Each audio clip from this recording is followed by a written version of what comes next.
सोनपुर नामक एक गांव में गायत्री अपने छोटे बेटे नील के साथ रहती है। गायत्री एक विधवा होती है। उसके पति प्रीतम लाल का 6 साल पहले देहांत हो गया था। अब अपने बेटे का और अपना पेट पालने के लिए गायत्री समोसे बना बनाकर अपने ठेले पर बेचती। समोसे ले लो समोसे, गरम गरम खस्तेदार और कुरकुरे समोसे, एक बार खाओगे तो बार बार आओगे। समोसे ले लो समोसे, ले लो समोसे, समोसे ले लो समोसे, ले लो समोसे, ले लो समोसे। आहा, खुशबू तो बहुत बढ़िया आ रही है। मुझे 5 समोसे पैक कर दो और पार्सल दे दो। मुझे ना 2 समोसे देना अभी खाने के लिए, और हाँ, चटनी भर भर के डालना, उसमें कोई आनाकानी मत करना। गायत्री दिन रात मेहनत करके समोसे बेचती और पैसे कमाती। उसके हाथ के समोसे सभी को पसंद होते। जो भी ग्राहक उसके ठेले पर समोसा खाने आता, समोसा खाकर उसका मन खुश हो जाता और वो गायत्री की खूब प्रशंसा करता। नील को भी गायत्री के हाथ के बने समोसे बहुत पसंद होते। माँ, आपके हाथ के समोसे में जो स्वाद है, वो स्वाद पूरी दुनिया के किसी भी समोसे में नहीं होगा। इसीलिए तो पूरा गांव आपके समोसे का फैन है। हाँ हाँ, खा चुपचाप, कुछ भी बोलता है पगला। ये ले और ले। सब कुशल मंगल चल रहा था, लेकिन एक दिन अचानक से गायत्री की तबीयत बहुत खराब हो जाती है और वो लगातार खांसने लगती है। नील ये सब देखकर घबरा जाता है। वो गायत्री को फौरन पानी देता है। ये लो माँ, पानी पियो। ना बेटा, मुझे हॉस्पिटल ले चल, डॉक्टर साहब के पास। ठीक है माँ। नील गायत्री को डॉक्टर के पास ले जाता है, जहाँ जाने के बाद डॉक्टर गायत्री का चेकअप करते हैं और बताते हैं, नील बेटा, तुम्हारी माँ को लंग्स का इन्फेक्शन हो गया है, यानी फेफड़ों का इन्फेक्शन। क्या? लेकिन ऐसे कैसे हो सकता है? मेरी माँ ने तो चूल्हे के पास बैठकर चूल्हा फूंकना भी बंद कर दिया है, फिर भी फेफड़ों में इन्फेक्शन। फेफड़ों का इन्फेक्शन तो तब भी हो सकता है जब हमारे सांस के जरिए धूल मिट्टी में मौजूद बैक्टीरिया और फंगस हमारे फेफड़ों तक जाएं। हमें जल्द से जल्द तुम्हारी माँ का ऑपरेशन करना होगा, वरना इनकी जान भी जोखिम में आ सकती है। ठीक है, आप इलाज कीजिए, ऑपरेशन कीजिए। ऑपरेशन तभी शुरू होगा जब पैसों का इंतजाम होगा। पूरे 50,000 रुपए लगेंगे ऑपरेशन के लिए। क्या 50,000? लेकिन इतने सारे पैसे मैं कहाँ से लाऊंगा? नील इतनी बड़ी रकम सुनकर एकदम से चौंक जाता है और काफी चिंताग्रस्त भी हो जाता है। वो पूरे गांव में दर दर यहाँ से वहाँ भटकता फिरता है। कई लोगों से पैसे की मदद मांगता है, लेकिन कोई उसकी 1 रुपए की मदद तक नहीं करता। वो निराश होकर सड़क पर चल रहा होता है और कहता है, अब मैं क्या करूं?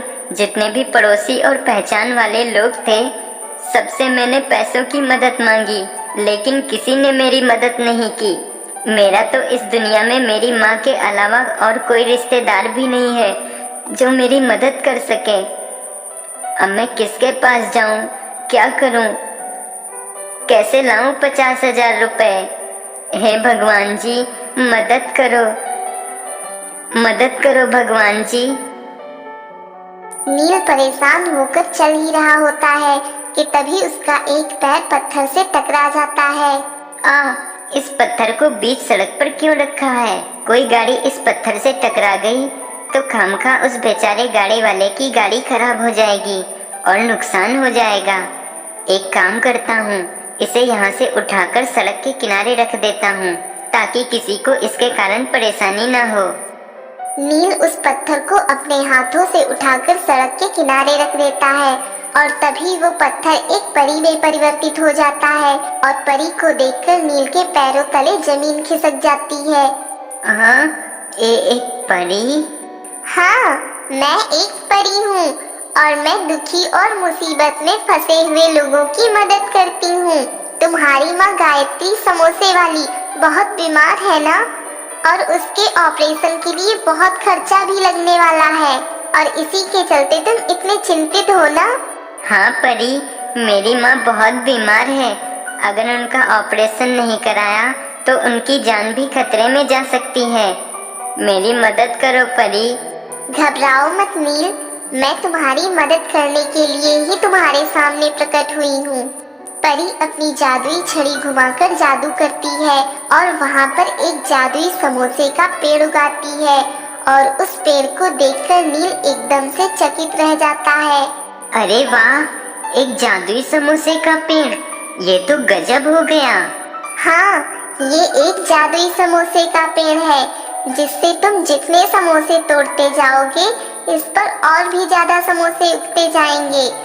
अनगिनत समोसे जो कभी उगना बंद नहीं होंगे और इनका स्वाद भी तुम्हारी माँ के हाथ के बने समोसे की तरह ही है। आजमाना हो तो एक समोसा तोड़ो और चख कर देखो। नील उस पेड़ से एक समोसा तोड़ता है और उसे खाता है। अरे वाह, ये तो मेरी माँ के हाथ के बने समोसे जैसा ही है। ये तो एक चमत्कार से कम नहीं। धन्यवाद परी, मैं आपका ये उपकार जीवन भर नहीं भूलूंगा। नील उस जादुई समोसे के पेड़ से समोसे तोड़कर उन्हें बाजार में बेचने लग जाता है। समोसे ले लो, समोसे ताजे ताजे गर्मा गर्म, लाजवाब समोसे, समोसे ले लो, समोसे स्वादिष्ट समोसे। थोड़ी ही देर में ठेले पर कई लोगों की भीड़ जम जाती है और सभी समोसे खरीदते हैं। वाह, क्या स्वाद है इन समोसों का, मजा आ गया। ये तो बिल्कुल तुम्हारी माँ गायत्री बहन के समोसे जैसे बने हैं। मुझे एक और दे दो। ऐसे ही नील ढेर सारे समोसे बेचता और खूब पैसे कमाता। उसी दिन उस गांव में एक अमीर आदमी आता है और वो नील के समोसों को चखता है और उन्हें चखने के बाद उसे वो समोसे बहुत पसंद आते हैं।